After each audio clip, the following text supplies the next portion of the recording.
dalee rek jàmm ci Look Actu ñu jukki leen li gën a fës ci ëttu yëglekaay yi li ci gën a fës sax bokk na ca décision bi nga xamante ne waa conseil constitutionnel daal dinañ ko jël ci lu soxal loi interprétative bu loi amnistie mu nekk nag benn décision boo xamante ne daal bëri na coow ndax une décision diversement appréciée loolu la Le Soleil yéenekaay yi daal di wax ko kii di Elimane jëwriñ gi Ousmane Sonko nee na daal tey it nekk président bu Pastef la mu xamle mooy décision boobee mën na gàllankoor ñenn ci waa opposition bi waaye groupe parlementaire Pastef les patriotes ñoom it nangu nañ boobee ndogal waaye nag ñoo ngi préciser que ni daal victime yooyee nag am nañ droit à une réparation di ko fàttali ñooñu nga xamante ne ñoom ñooy les sages waaye la fin de l'impunité loolu la député Amadou Ba daal di wax moom sax moo daal di initier boobee loi des acteurs politiques nag ñoom i tamit ñoo ngi saluer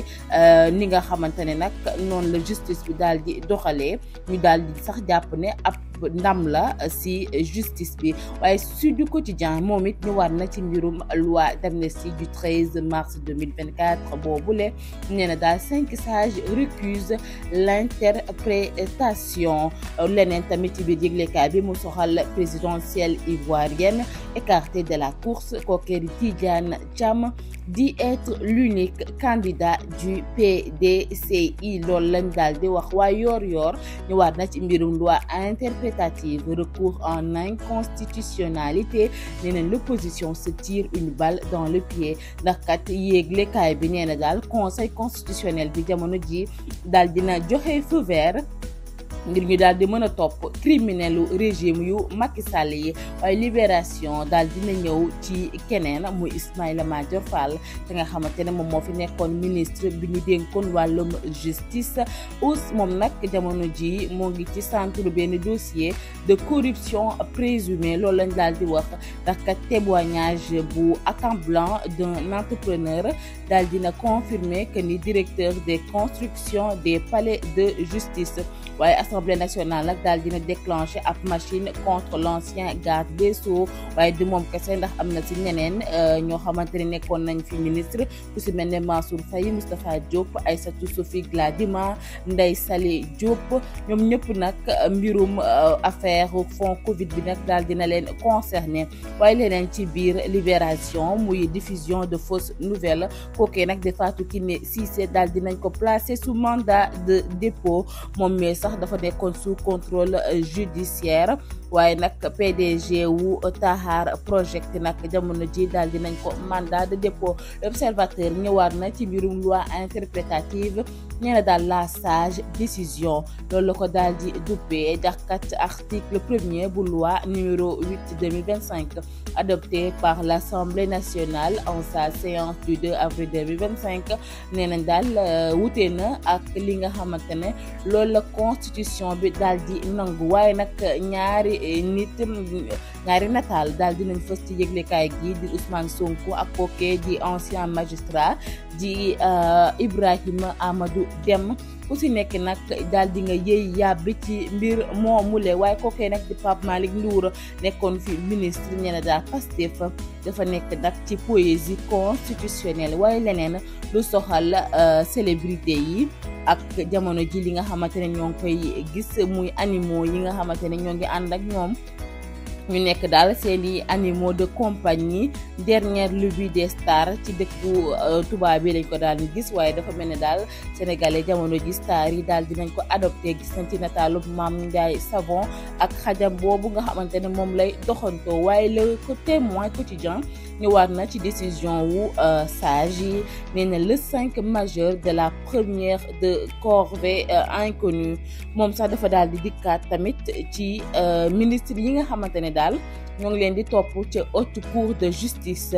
Moustapha Diop Mansour Faye Aïssatou Sophie Gladima Ismaïla Madior Fall Salimata Diop ñoom ñëpp daal conduit à la potence waaye nag ñoo ngi jëm ci levée wu immunité parlementaire bu Moustapha Diop ak bu Salimata Fatoumata Diop niki àjjuma ji yemook ci ñaari fan ci weeru mai waaye nag dinañ voter le vendredi 8 mai de la mise en accusation wu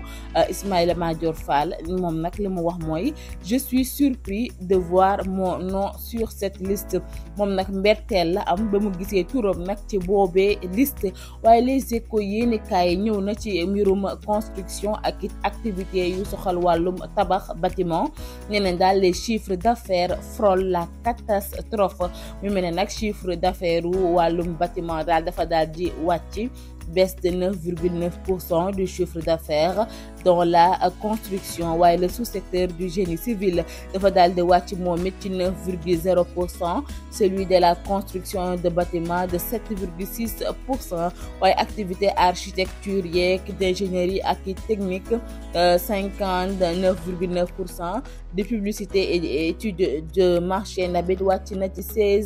ci moins 16,5%, waaye yëglekaay gi dikkaat na itamit ci mbirum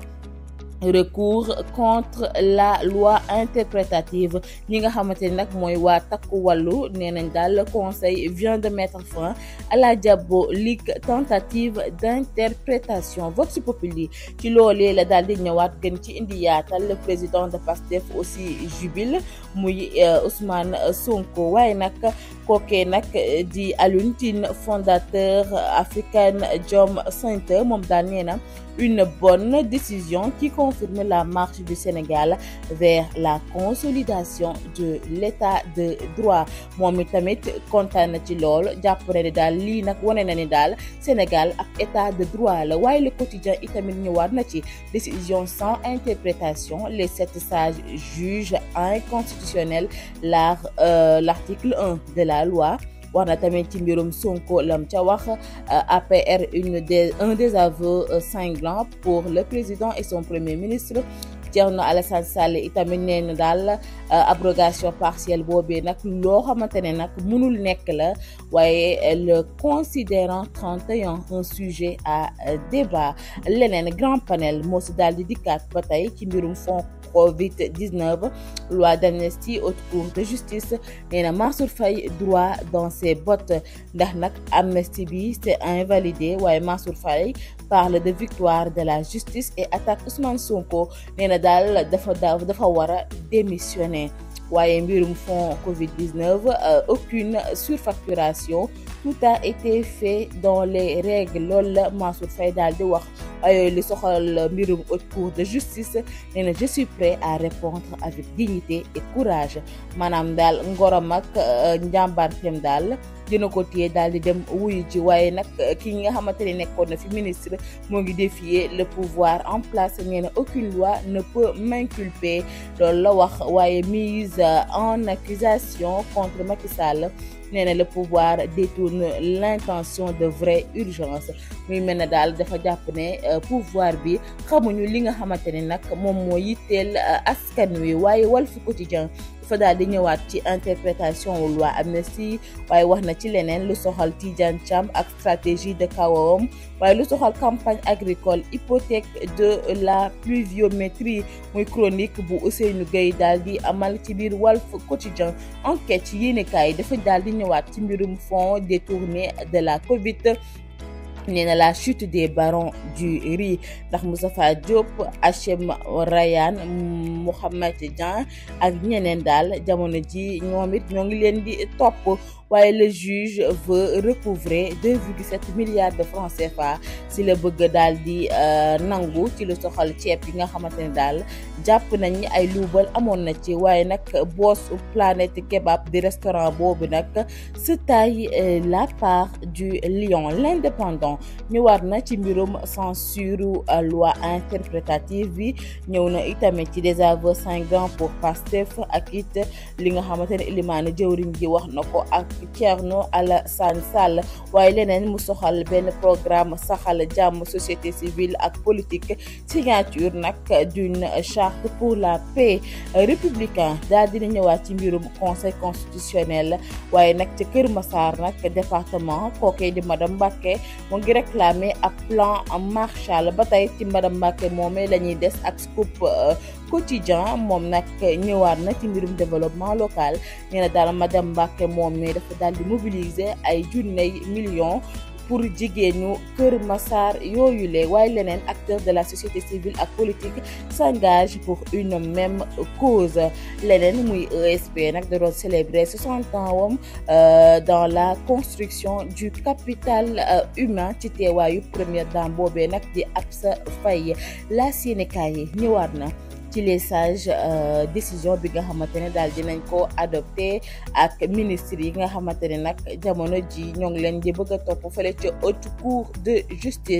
justice tribune ci la daal di dikkaat waxaat ci décision cette sage yi waaye keneen di Madiambal Diagne nag jamono ji mu ngi tàkkale waa Pastef bu baax a baax et campe sur l'abrogation de l'amnistie point actu dafa daal di ñëwaat ci mbir yooyu sax le conseil constitutionnel corrige les dérives normatives du législatif loolu la daal di wax ko di El Amath Thiam di juriste consultant waaye président de Justice sans frontières. L'informateur sax tey lañ koy daal di tëjee moom sax loi boobee li mu ko tuddee mooy loi kenn buggul ndax kat